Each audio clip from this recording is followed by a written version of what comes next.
Welcome to Shreveport Connection with Tommy. This video is on your NXT, AEW, MLW, NWA Power, being the Elite, episode number 200.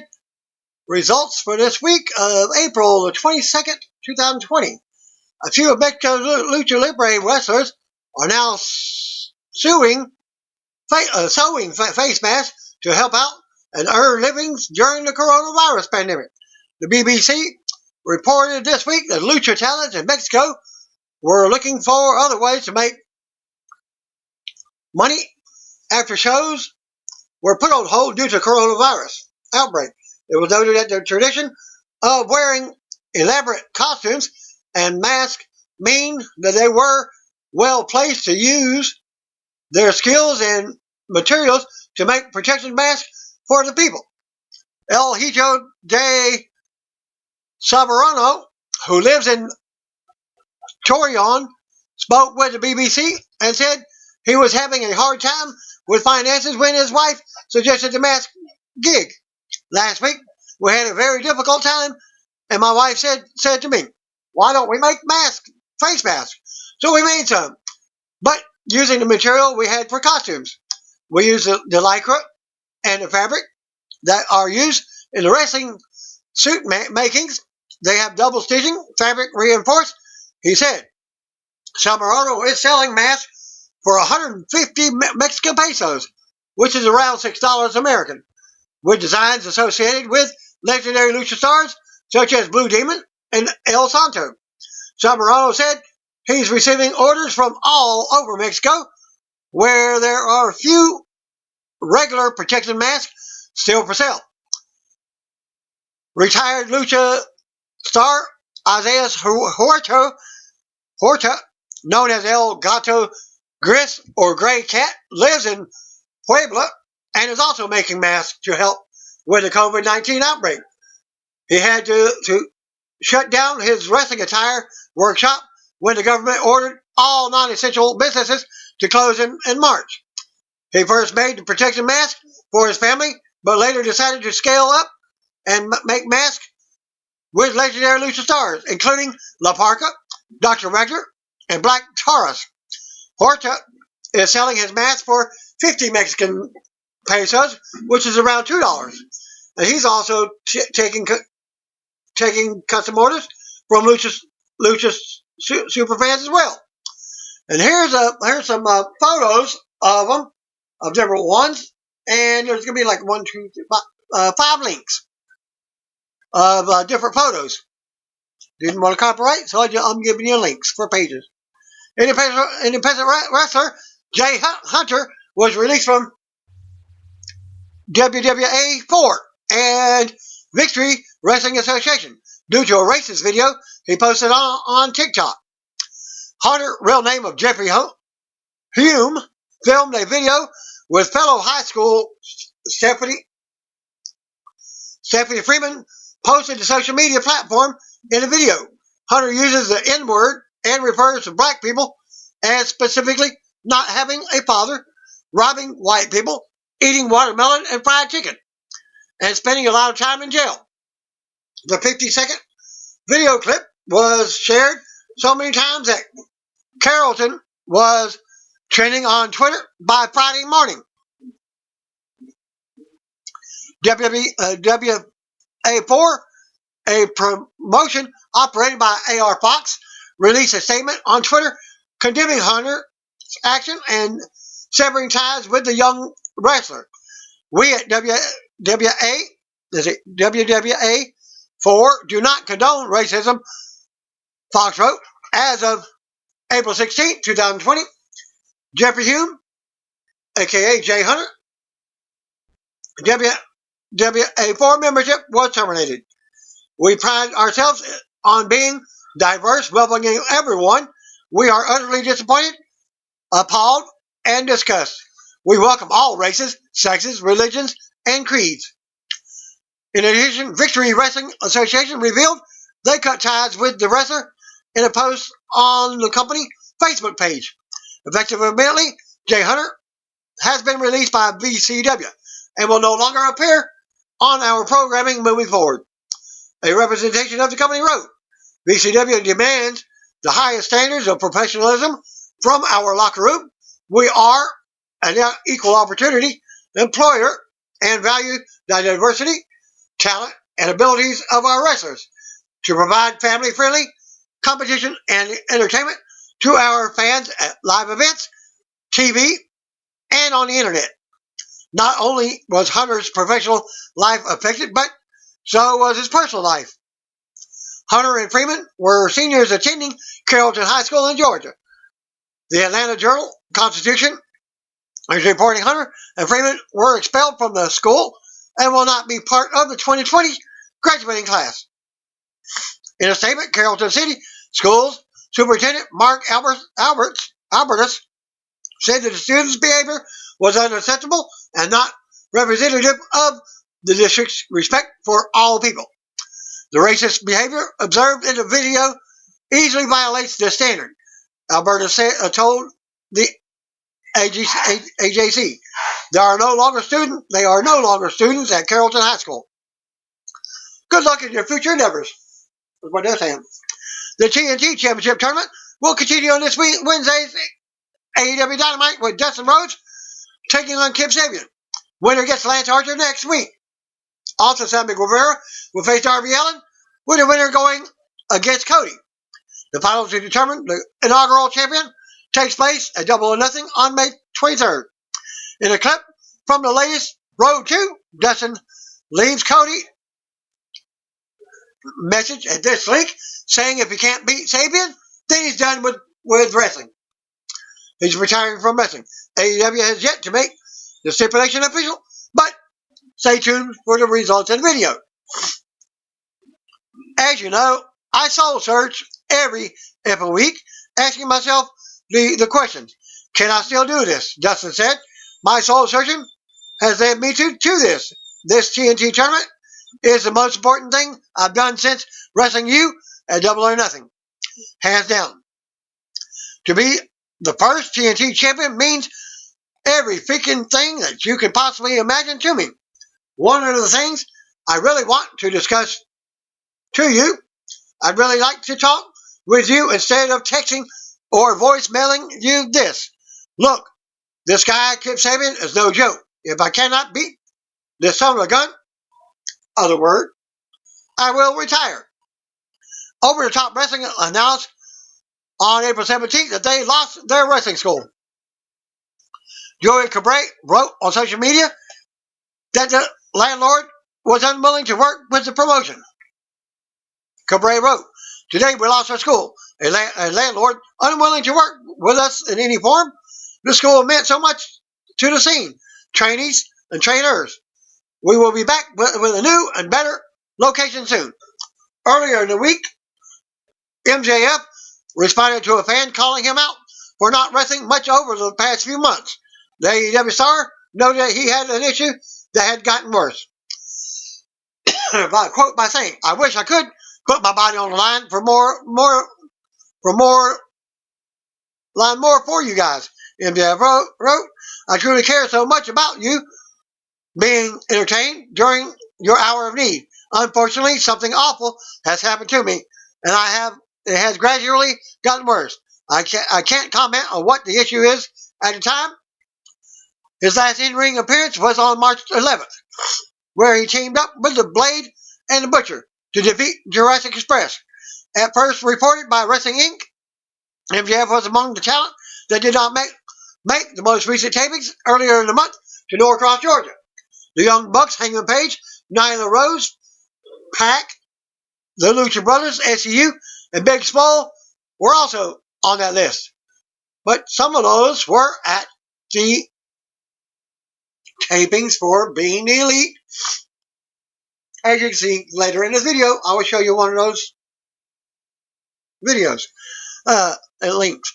Earlier today, another individual asked MJF if I ever was going to wrestle, and MJF commented, my issue gotten worse. It's looking like I might need surgery. I'm genuinely trying my very best to come back for you guys. He then followed up with that, going to take a break from Twitter.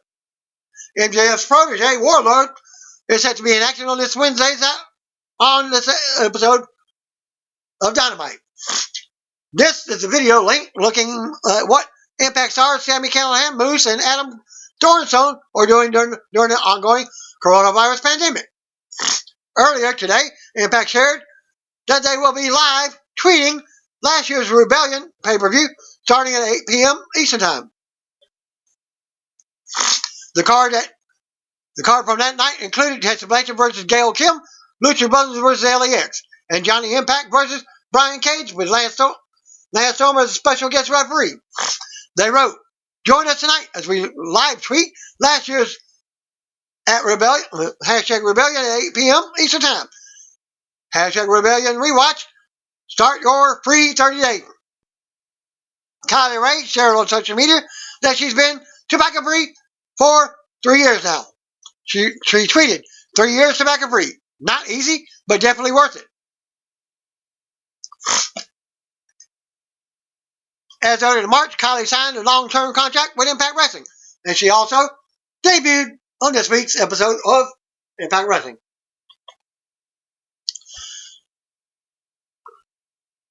I believe Masked Republic issued a following press release announcing a new Lucha Libre website, which will include a Lucha Central network that offers a YouTube channel, podcast, and Lucha Libre content of all kinds, and it's called LuchaCentral.com. AEW Executive Vice President Cody Rhodes recently took fans' questions from Bleacher Report and was asked about one of the hottest topics for AEW fans on social media. When will the first ever AEW video game be coming out? Rhodes responded with what he called an honest update and admitted it will take time. He said AEW wants to put out a very good video game, as asked fans to be patient so the company can deliver. I'll give the honest update. The AEW video game will be something all fans know about as we begin the process and we move forward, Rhodes said. If we were to make a very good game, which is our intention, it's going to take time. Game development is arduous and very creative space, and we want to do it right. We will keep you updated. It won't come as a surprise. We want to take the journey. We want you to take the journey with us. Be extra patient so we can deliver.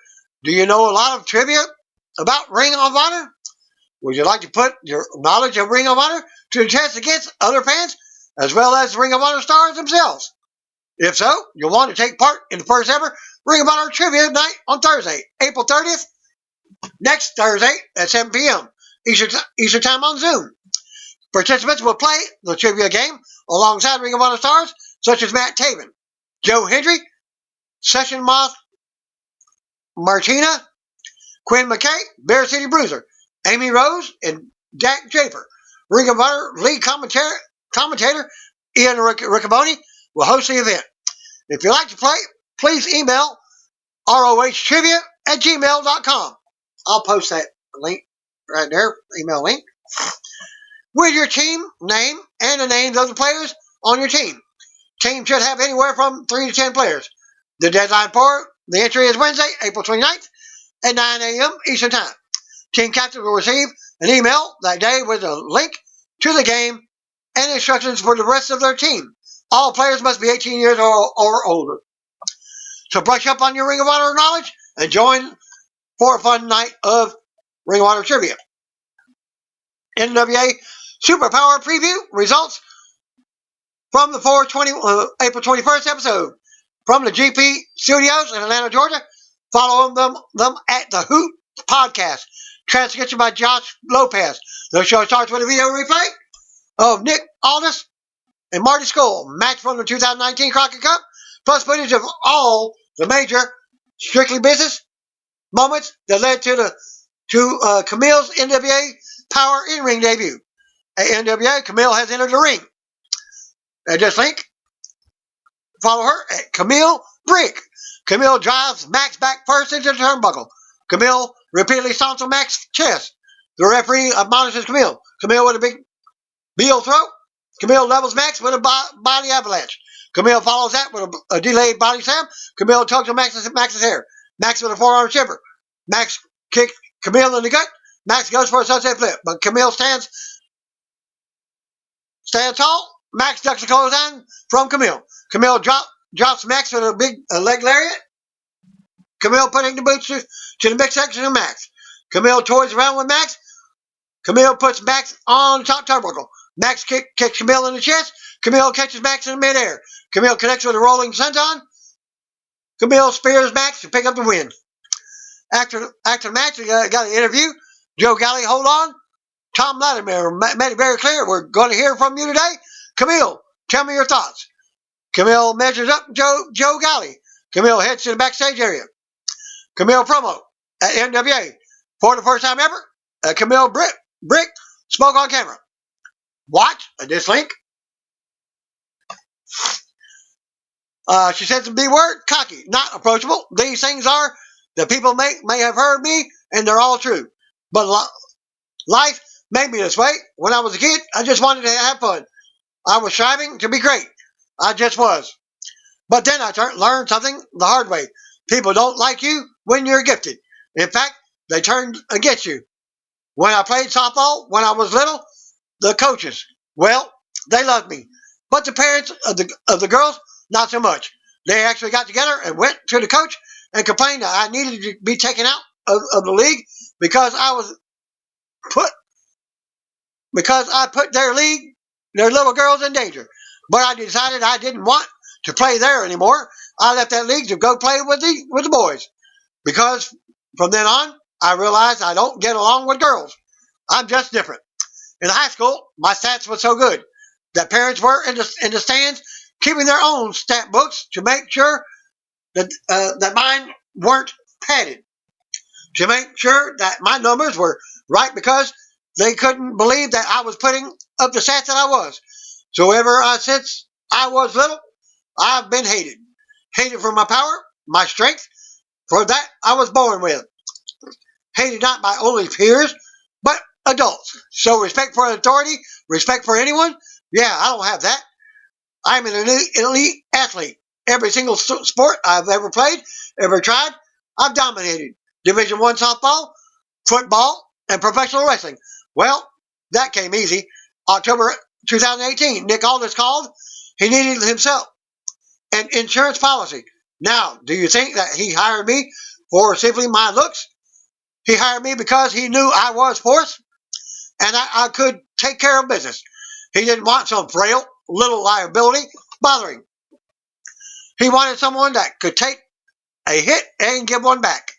Since October, championship match after championship match, Nick Aldis has retained. And what's the common denominator? His talent. Yes, me. Y'all keep questioning why I don't speak. I don't need to speak. I let my actions speak for me. See, my dad, he taught me that I better never start a fight, but if I sure as heck better end one. It better take people jacking me off of someone while I'm on top of them to end that fight. So y'all think that me coming out there and taking action in the middle of the ring, you think that was random? You think that was out of nowhere? Thunder Rosa, Molina, Allison Kay, I know how you guys treat me. I see the little looks, the whispers backstage, people talk, but I'm here to end all that. For those of that you are worried about what I'm doing in the future, worry about Camille is doing now. I'm here to end all of you. AEW Dark video for this week, and this link comes on Tuesday nights. MLW Fusion results from episode 4, April 18th. First match was between Douglas James and Inverno. Inverno gets a win after hitting James with a forearm, knocking him out. Match 2 was your main event. Filthy Tom Lawler and Dominic Garrini versus Puma King and Extreme Tiger. Garrini picks up the win for his team after Garrini locked in the rear naked choke on Extreme Tiger for the submission win. Major League Wrestling, that's MLW, has then announced that their classic Underground TV series is being transferred from tape to digital. At this link, MLW Underground is a series that the promotion ran before they relaunched in 2017. Promotion featured such stars as CM Punk, WWE Hall of Famer Terry Funk, Umaga, Sabu, and many others. The show was hosted by ECW original Joey Styles. Since Major League Wrestling relaunched in 2017, fans have been asking for MLW Underground, and we're now working on making that a reality, said MLW CEO and founder Court Bauer. Preston Vance, known as Cody Vance, on the independent scene, revealed on his Facebook page he was the one Brody Lee was speaking to on last Wednesday's episode of Dynamite. During the segment before Lee's match, a person in the darkened room can be seen reaching out to the Dark Order through their website after their life starts to spiral out of control. Lee is then seen thanking the individual for reaching out and indoctrinates them into the group. Vance revealed the mystery figure in the vignette was him after making a post on Facebook and changing his profile picture. The post said, "I've gone unnoticed far too long. Thank you to everyone who has been there over the years, but more importantly, thank you, Mr. Brody Lee. Hashtag AEW." The picture that went with the post and became his profile picture shows Vance wearing a creeper mask with the words, "Preston Vance, aka Chin, has joined hashtag Dark Order under the group's logo." Vance previously appeared on AEW Dark, wrestling in a tag team match with Shawn Spears against Austin and Billy Gunn on the January 1st episode, and wrestling Darby Allin in a singles match on the March 25th episode. He lost both bouts, continuing the storyline of the Dark Order, targeting wrestlers on a losing streak. Vance began wrestling in 2015, and in addition to AEW, has made appearances with Evolve, NXT, and during Impact's one night only event with Pennsylvania Premier Wrestling event last year. Being the Elite episode that I spoke about, number 200 earlier, at this link. AEW Dynamite results from 422. Cody kicks things off this week's show. Next week's show opens up with Cody isolated in some kind of control center, production room, and Captain Kirk from Star Trek, like Commander's chair. American Nightmare talks about the challenge on the horizon from Jake the Snake Roberts, mercenary, Lance the Murder Hawk, Monster Archer, as well as his spot in the ongoing TNT Championship Tournament. Cody wrapped up the opening promo segment talking about complacency before graphics of the remaining quarterfinalists in the ongoing tournament are shown. Now we find out who has enough of it. He concludes, Chris Jericho and Tony Schiavone run down tonight's lineup. From there, Le Champion, Chris Jericho, in an outfit only the leader of the Inner Circle could pull off. It is introduced by Tony Schiavone. As Jericho says, Schiavone.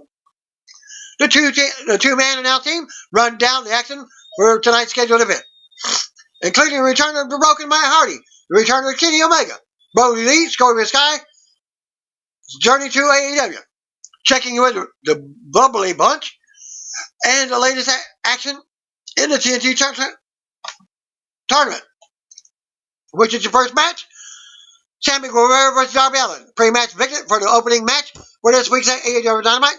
Sammy Guevara versus Darby Allin, the quarterfinal match for your TNT Championship airs. The music of the Spanish god of the Inner Circle, Sammy Guevara, hits as the TNT Championship Tournament quarterfinalist makes his way to the ring. As the camera closes in on a sign from one of the fans, which is actually Shawn Spears talking about Guevara owing him money. Now the vignette airs for Darby Allin in black and white with cool music playing as usual. Airs. He then makes his ring entrance as we're set for an opening contest. The two brawl before the bell rings for several minutes, including a high spot with Guevara laying all in across the ladder, bridge set up from the ring apron to the ring barricade, and crashing onto him after flying off the top rope inside the ring. The ladder, however, did not break, and the two collapsed off to the side. Ringside positions check on Allin to see if he is even physically able to compete in the match, which has to still yet be officially started. As we head into our first commercial break of the night, we return with the match still haven't gotten going. Jericho points out that they are going to sound the bell, and if Allin doesn't make it to the ring in time, he will lose by count out, and Guevara will advance. He ultimately does make it, and the match is now officially started. All In starts to take over. He catches Guerrero in a reverse ankle lock on the top rope. He yanks Guerrero's boot off and twists on the ankle more. Now Guerrero starts to fight back. With only one boot on, he is selling the foot ankle with the boot off like he can't walk or put any weight on it. Guerrero fighting back now, and we see the results on All In's face. As his nose is busted and blood is pouring down his face, on the mat, All In catches the Spanish God in another ankle lock. Eventually, Guerrero and All In end up punching exchange on the mat. They make it to the feet. All In wipes his own blood over his face and a la BJ Penn with someone else's blood in their UFC, or Tyson Fury with someone else's blood in boxing, as they exchange punches again. The two end up mixing in some moves with their all-out brawling, striking match, which leaves All In laid out on the floor outside the ring after Guerrero blasts him with a big boot, a big shot, as the show heads to another mid-match commercial break. We're back from the break, and we immediately see All In going for a loop suicide after charging across the ring to build some momentum. However, when he dives through the ropes, Guerrero moves and just in time, and All In goes face first into the ring barricade. All In's face, which was already bloody, is even more bloody now. Blood spots are actually on the mat in the areas of the ring. All MMA fights. Guerrero gets All In back in the ring, goes for an insane flipping finisher off the top rope, but takes too long to get the cover, and All In manages to kick out at 2. And replays are shown of the impressive move are shown. Jericho points out that had Guerrero hit it and get the pin immediately, he would have won. Coaching his boy. All In fires up and goes for the coffin drop. However, Guerrero catches him in a torture rack position. All In reverses out, catches Guerrero in a technical roll-up that he calls the Last Supper. 1, 2, 3. Darby Allin wins and advances in the TNT tournament. He will meet Cody Rhodes in one of the semifinal matches in the next tournament bout. Broken Brilliance and regular Matt Hardy address Chris Jericho. Broken Matt shown as he addresses Christopher Jericho. He recalls offering the Elite Deletion match at the Hardy compound to the leader of the Inner Circle. He claims he watched waiting to see Jericho's response to the challenge, but instead all he saw was the bubbly bunch and Jericho spilling orange juice on his counter. Hardy talks about Guerrero being the only one who was man enough to even mention his name. He claims he will mash him up into a bufongo and eat him and sentence him to the deletion if he comes to the Hardy compound to fight Jericho's battle for him. He says the reason Jericho won't mention his name is because he can't handle his broken brilliance. He claims maybe he should talk to the unlikable vessel known as Matt Hardy. The regular Matt Hardy in a leather jacket and t-shirt showed, continuing to address Jericho and other people in AEW. But as himself instead of broken Matt Hardy, he talks about making his AEW debut and how he made chaos. He called Jericho a megalomaniac. That says AEW is not just a platform for Chris Jericho or even Matt Hardy. He says its platform is for the future, as they are trying to keep the business alive for the next generation after us. He says he will fight to protect that, and he will do so by kicking each member of the Inner Circles, but one by one, until he gets to Chris Jericho himself. That ends the promo, and we shoot back to angry Chris Jericho, who wants Hardy to shut his fat mouth as we head back to commercial break. Next match, we got Alan Angels versus Kenny Omega. Alan Angels, known as 100 Proof, and the Southpaw Serial Killer, is introduced as he makes his way to the ring. Out next is the opponent for this evening. And what is our second match? It's inside the Scarlet Circle on AEW Dynamite. One half of AEW Tag Team Champions, Kenny Omega. Omega makes his way into the ring wearing the AEW Tag Team Championship belt. Triple A Mega Champion, and one half of the AEW Tag Team Champions now stands in the ring waiting on the belt as the Southpaw Serial Killer circles the ring on the floor. He re-enters the ring, the bell sounds, and the two circle each other. Angel shoves Omega after a lockup. Great go behind, but a pop in the mouth starts off the offense run here in the early goings for Omega. Jericho goes on an anti-Omega rant on commentary, referring to him as a pumpkinhead dipshit, before being told to calm down by Schiavone. He goes on to talk about what a warm-up match, after claiming that's all this was for Omega, proving his point correct. Omega continues to dominate the match. He gets a near fall after a nice backbreaker as he picks up the intensity, punishing 100 proof Allen Angels as Pineapple Pete and the Gun Brothers are shown watching from ringside. Angels manages to get him some rapid punch fires after turning Omega in the corner, hits the ropes, but runs right into a solid clothesline from AEW EVP. He rolls under the ropes, but stays on the apron. Omega goes after him, but while he stands with his feet, or with his back to Omega, and Omega approaches, Angel blasts the AAA Mega Champion with a stunner on the opposite side of the ropes on the apron. He enters the ring and goes on the actual prolonged offensive run, which comes off as believable due to the offense selection on how it worked into the match story. Angels showcasing some cool spots for a little bit, but is given in this one.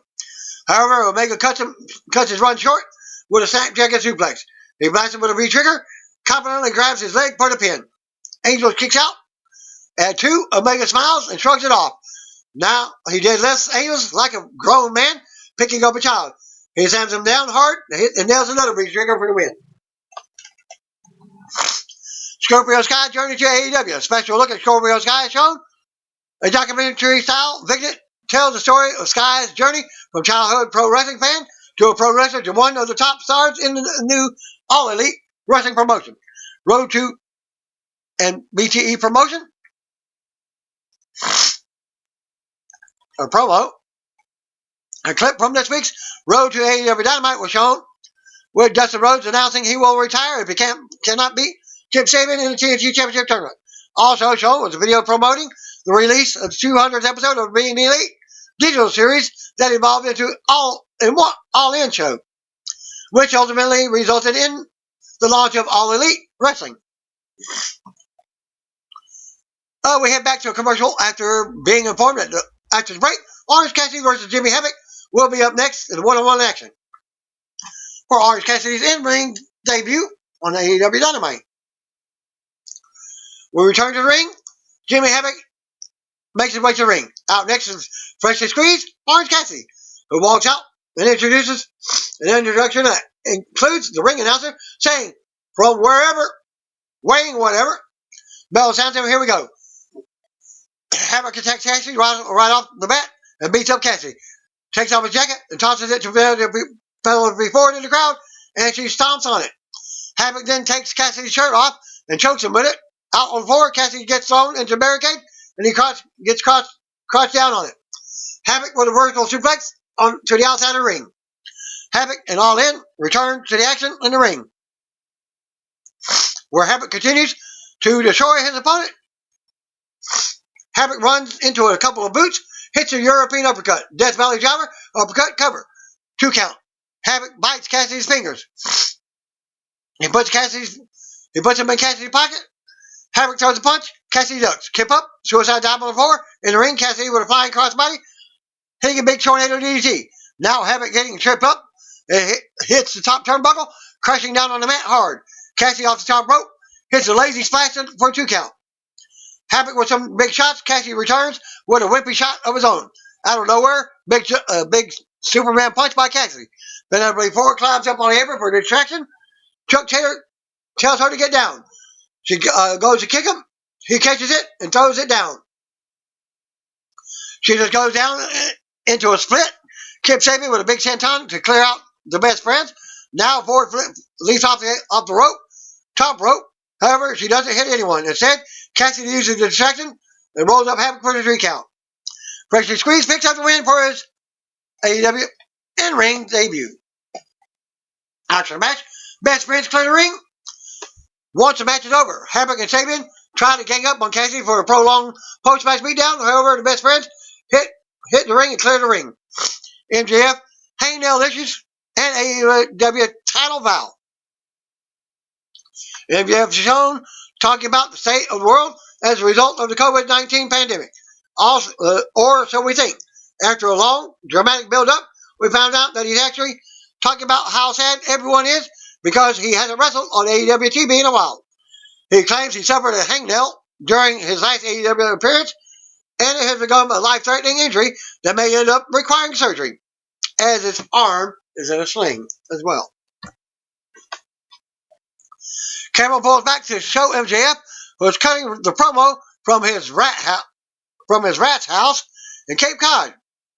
Is wearing a sling because of said hangnail. Presumably, he promised to win the AEW World Championship to close out the promo segment. Wardlow versus Lee Johnson.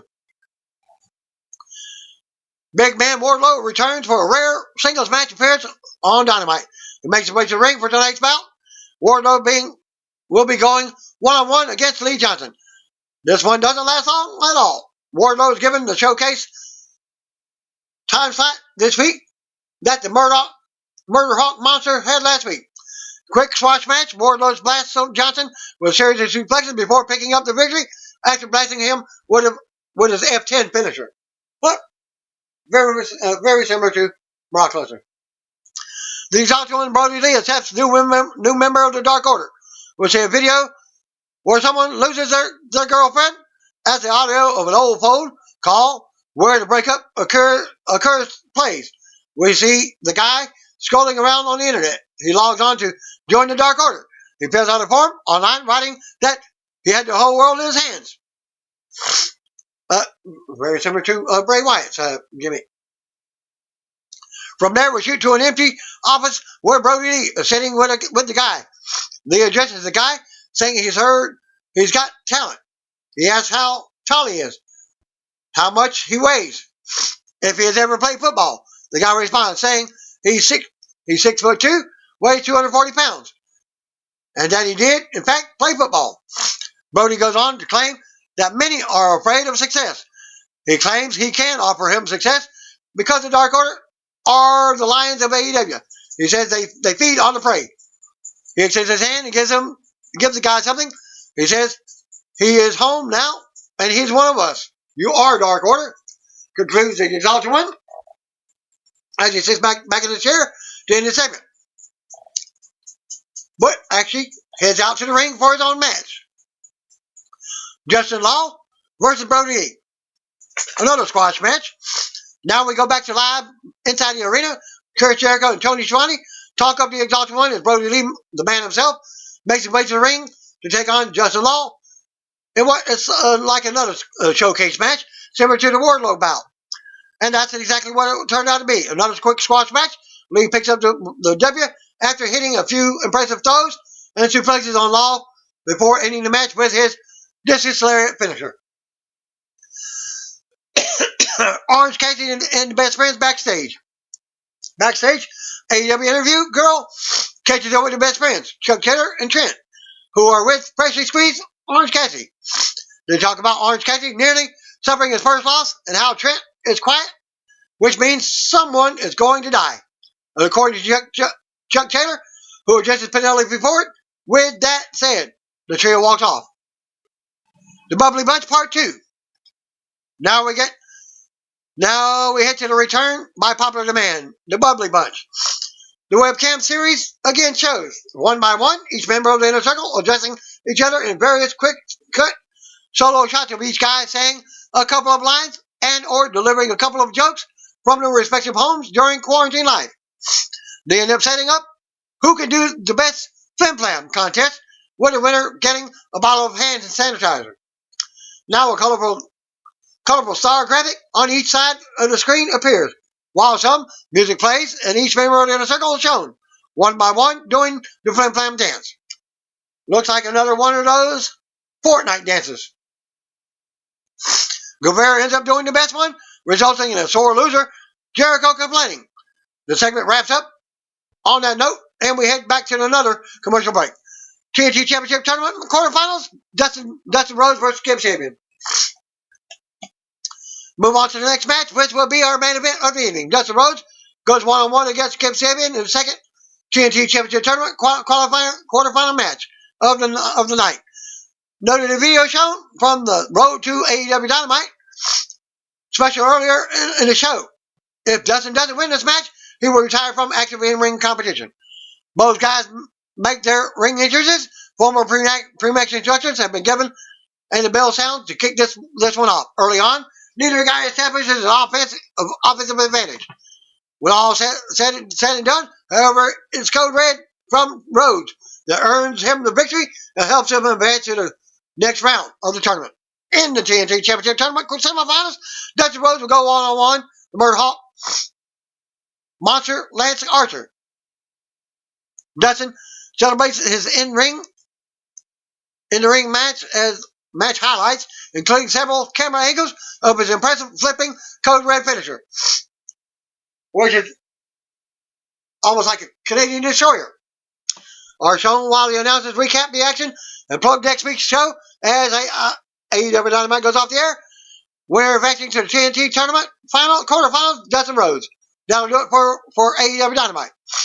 NXT results. NXT opens up from the USA Network with a look back at last week's show. Live with Tom Phillips and Byron Saxton. We see video recorded earlier with the officials in the back in regard to potential locker room incident with Finn Balor. Referees are looking around at Balor's gear. Concerned. Tom says NXT General Manager William Regal has pulled Balor from tonight's main event, and it was Velveteen Dream. I did not see him at all in the video segment of that part. So I guess he was already taken off for the segment. Byron wonders if Balor is just playing mind games or where he's at.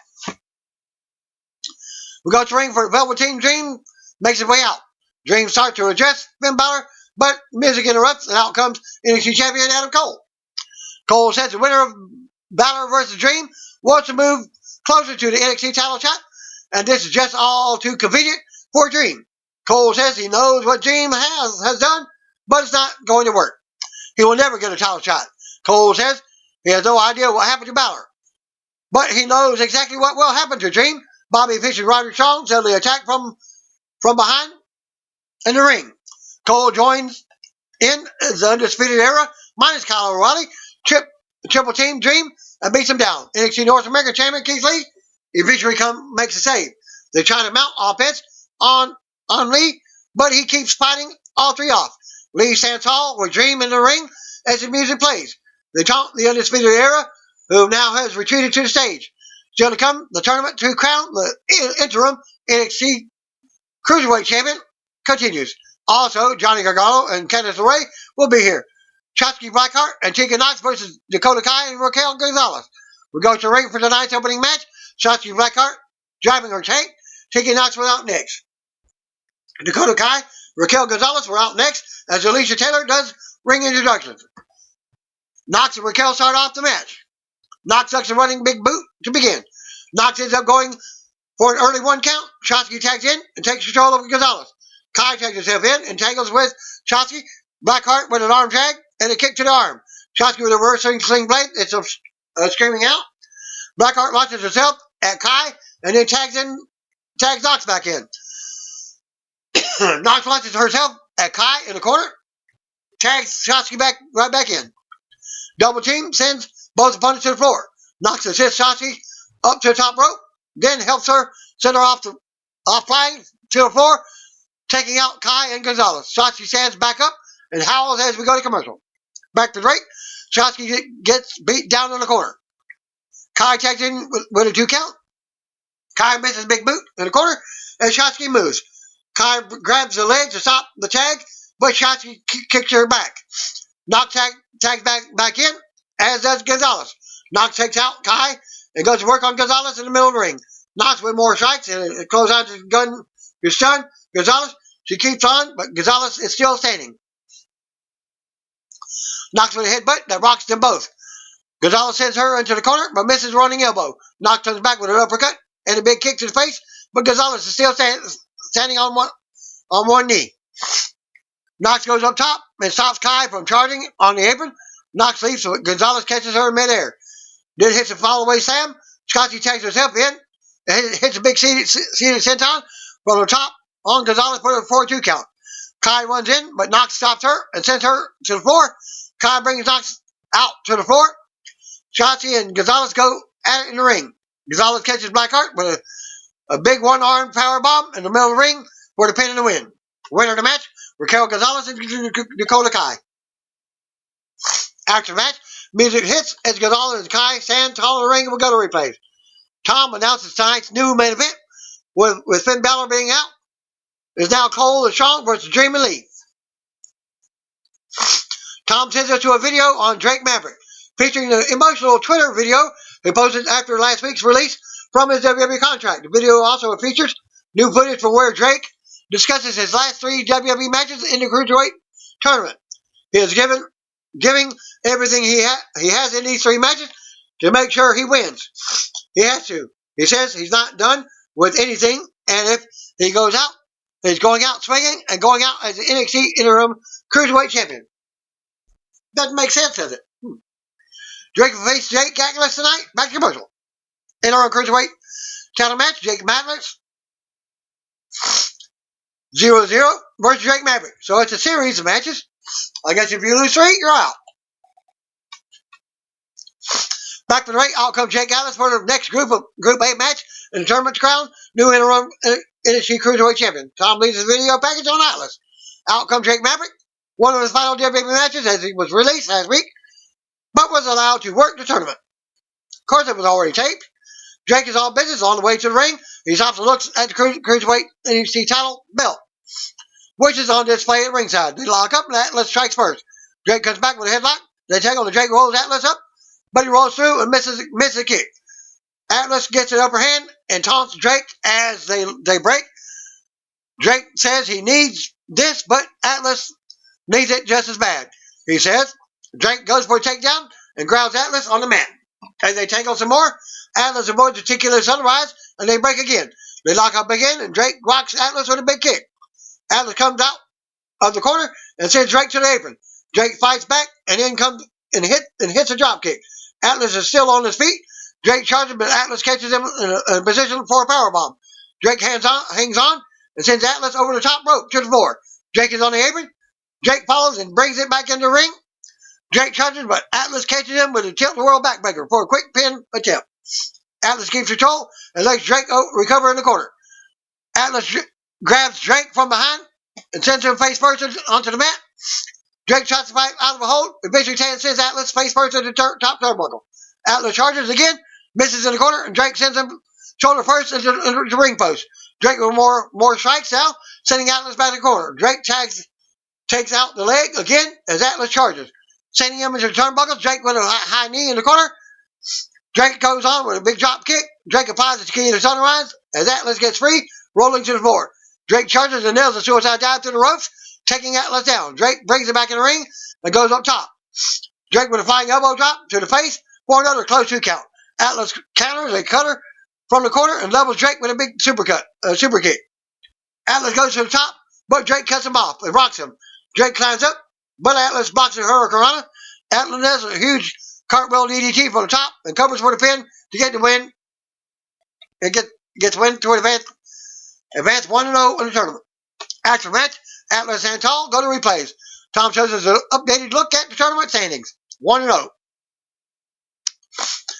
And Atlas says he's on top of the world now. Drake comes walking by with an official, and they have a moment. Atlas says Drake gave him the fight of his life, but people are going to know his name, and he will become the next champion. So to come, Tony Nese versus Kushida in more tournament action. Back to commercial. Back from the break, we get a video package of feud between Damon Priest and North American champion Keith Lee with new comments and footage from both. Interim Cruiserweight title tournament, Kushida versus Tony Nese. We'll go back to the ring for tonight's second match for Group A. Kushida was out first, and we get a video package on him. Tony Nese was out next. Tom also looks at a video package on Nese. Nese says as far as he's concerned, he's still the champion because he wasn't pinned in last year's triple threat. Bell rings and they go at it. The break for some more trash talking from Nese. They lock up again. Nice saves Kushida. Kushida turns around on the mat. Tom reminds us the NXT Cruiserweight Champion George Devlin is stuck in the UK and unable to defend, which is why this tournament was created. Kushida with more offense is showing off to mock Nice. Nice turns it around and grounds Kushida with a submission in the middle of the ring. Kushida turns it around and focusing on the arm now, keeping Nice grounded. They break, and Nice with a cheap shot. Kushida fires back with stiff strikes, then unloads. Nice with a throat shot to cut him off. They tangle, and Nice gets launched over the top to the floor. Kushida runs down to the ring. Nice drags Kushida out to the floor and launches him into the barrier. Nice sends Kushida through the barrier. Nice brings it back in for a 2 count. Kushida fights back with strikes, but Nice sends him through the apron. Kushida goes up top, hits the flying clothesline to Nice. Nice blocks the handspring back elbow and sends Kushida to the mat. Nice brings Kushida back to the floor and sends him back into the barrier, back to commercial. Back from the break, Nice has Kushida in a body scissor. They trade aggressive strikes on the mat. Kushida fights free. Nice strikes back, but Kushida chops him and sends him to the apron. Kushida gets caught over the top rope and goes down. Nice with a springboard moonsault, but Kushida moves out of the way. Kushida with more strikes and the handsprings back elbow. Kushida with a big hip toss into a cartwheel and drop kick while Nice is down. Kushida winds up and drops Nice with a big right hand.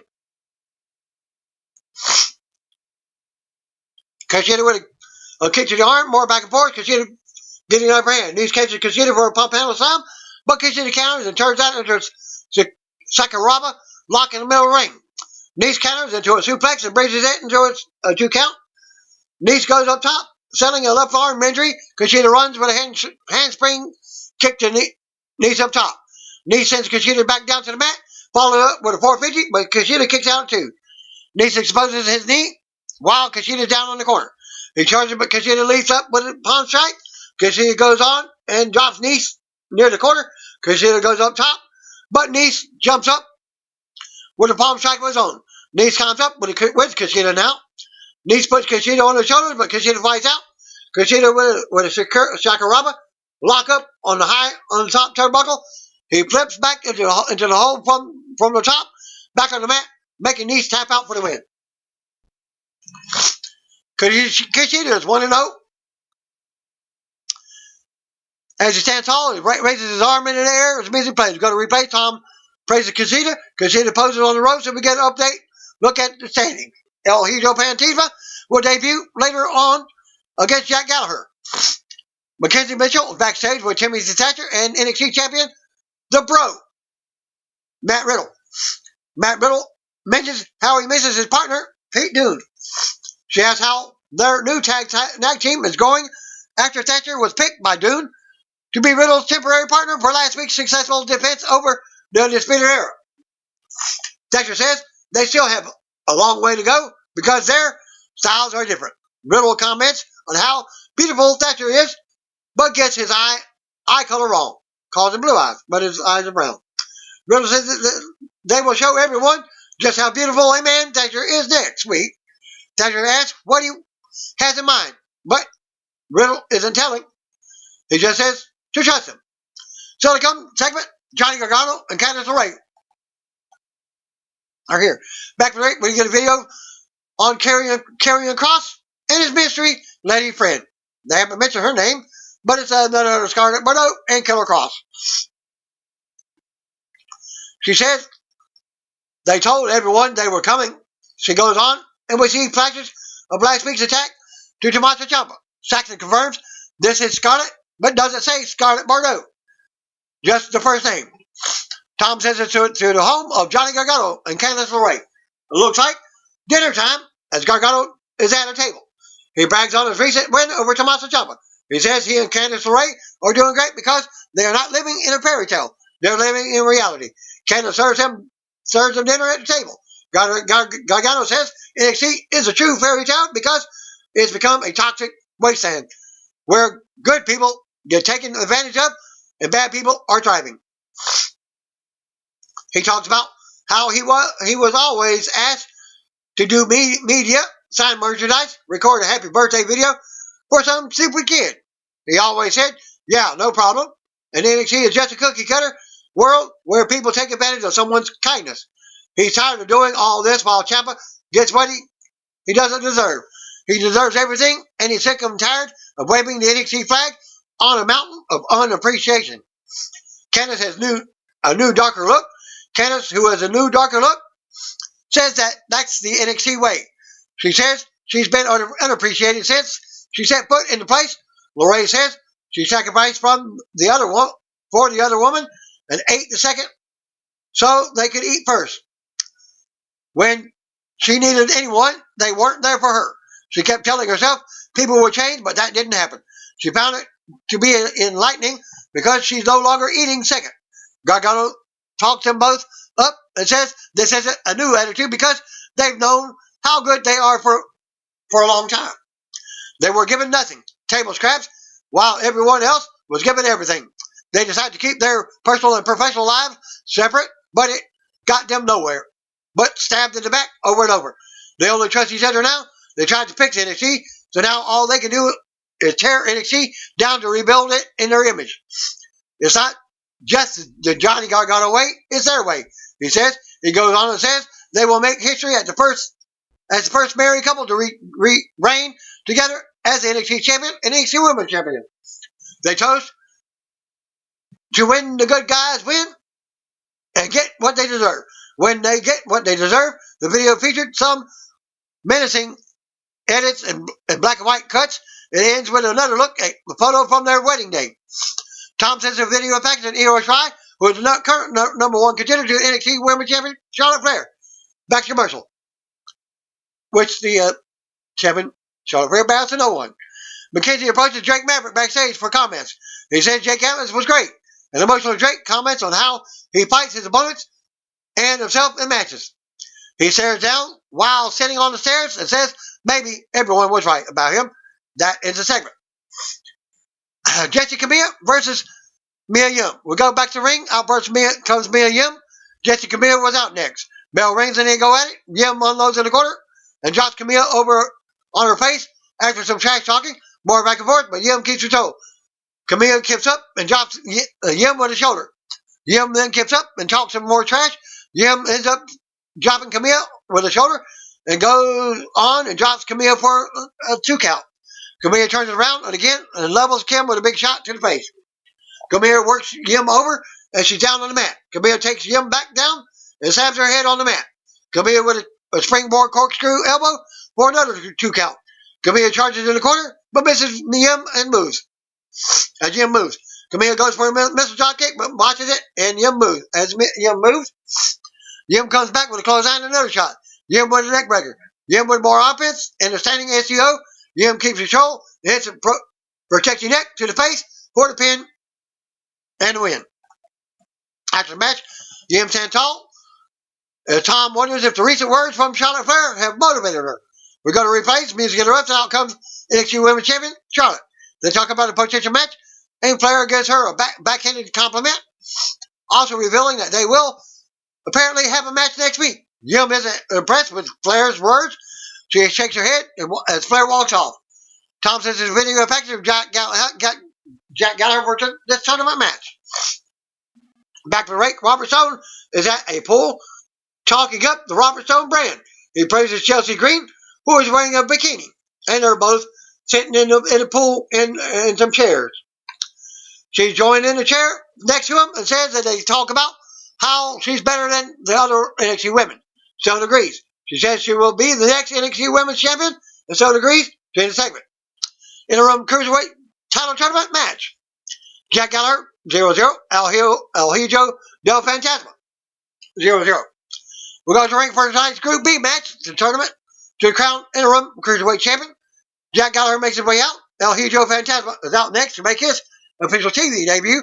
He's wearing a different mask from last week's promo, but closer to his normal look. The announcer talk about Fantasma being a second-generation talent.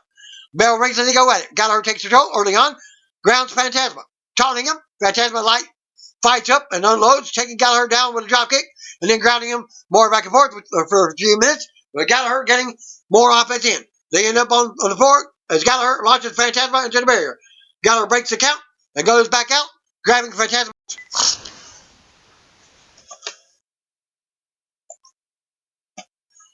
2 and your finish of NXT. Okay, back for the break. Gallagher continues to control Phantasma. He brings it back in the ring, grounds Phantasma again. Phantasma mounts more offense and drops Gallagher off the ropes.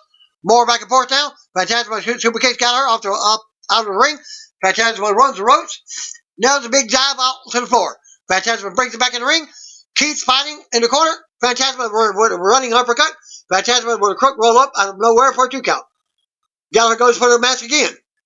Counters the pin attempt. Rolling Phantasma up for a 2 count. They tangle and Gallagher connects with a big headbutt for a 2 count. Gallagher can't believe he kicks out. Showing frustration now. Gallagher charges and misses a drop kick in the corner. Phantasma scoots him up on the shoulders. Gallagher goes for the mask again and hits knees to the face, but Phantasma responds by chopping him with a big Samoan dropper for an easy win. Winning the match, El Hijo del Phantasma. After the match, Phantasma stands tall as the music plays. We go to replays. Tom shows us the current tournament standing. Mackenzie interviews Phantasma on the stage as he takes the mic, cutting a promo in Spanish. So to come, our tag team main event, back to commercial. Back for the break, following our announcement for next week. NXT Women's Champion Charlotte Flair versus Mia Yim, non-title match. Plus, Damian Priest versus NXT North American Champion Keith Lee with the title on the line. Tom shows some footage of an incident that happened during the break. We see El Hijo Phantasma outside in the parking lot when an SUV speeds up and stops. The masked men hop out, the same ones that previously kidnapped Raul Mendoza and Joaquin Wilde. They try to abduct Phantasma, but he fights them off. They get back in his SUV and drive off as Phantasma yells at them. And your main event, Velveteen Dream and Keith Lee versus the Undisputed Era. We go to the ring for tonight's main event. Velveteen Dream makes his way out first. North American Champion Keith Lee was out next. Out next comes Undisputed Era NXT Champion Adam Cole and Roderick Strong with Bobby Fish. They pose as Lee and Dream stare them down. The bell rings, and the Undisputed Era tries to sneak attack. Brawl kicks off, and Fish tries to assist from the floor. Dream goes out, has words with Fish. As the referee gets him in between them, Damian Priest appears at ringside and hits Lee twice in the throat with his nightstick while the referee isn't looking. Lee gasps for air as Dream brings the referee over to check on him. They call for help from the back. Referees are out to check on Lee as Cole taunts him. It looks like Cole or Strong may be running at Dream to attack him on the apron, but cuts commercial. Back for the break, Strong has control of Dream. Lee is nowhere to be seen after he was taken to the back to be checked out due to the attack by Priest. Strong and Cole take turns on Dream in the corner now. Strong with a big Olympic slam on and more offense on Dream. Cole tags in and keeps control. Cole brings Dream back to the corner and Strong tags back in. Strong works Dream around and drops him with a big backbreaker in the middle of the ring. Strong looks for a pin attempt but hits another big backbreaker. Dream kicks out again. Dexter Lumis suddenly appears on the apron in the place of Lee. Strong and Cole keep control on Dream, but he fights back. Well, apparently, he's a legal man now. Dream blocks a slam, but Strong hits a Dream Valley driver. Dream sees Lumis reaching for a tag now. Cole tags in, but Lumis also gets a hot tag. Lumis unloads on Cole and Strong. Lumis keeps control, unloading with strikes on Strong in the corner. Lumis with a dead press on Cole. He mounts Cole with more strikes. Lumis with a big spine buster next. Fish runs back down after previously being banned from ringside. Lumis leaps out and takes down Strong and Fish on the floor, allowing Dream to hit the purple rainmaker on Cole in the middle of the ring, and Dream covers Cole for the pin and the win. So Dexter Lumis and Velveteen Dream win the match. After the match, Lumis and Dream officially announced as winning team. We go to replays. Dream stands tall and poses in the middle of the ring while his music plays. Lumis stares him down from ringside, like only Dexter Lumis can. Dream continues his celebration as we see the Undisputed Era regrouping on the stage as she goes off the air. Well, week 29 of Wednesday Night War saw AEW Dynamite defeat NXT in viewership. This comes after NXT winning the last two weeks at number 1. Wednesday's Dynamite episode drew 731,000 viewers, 7+% on TNT.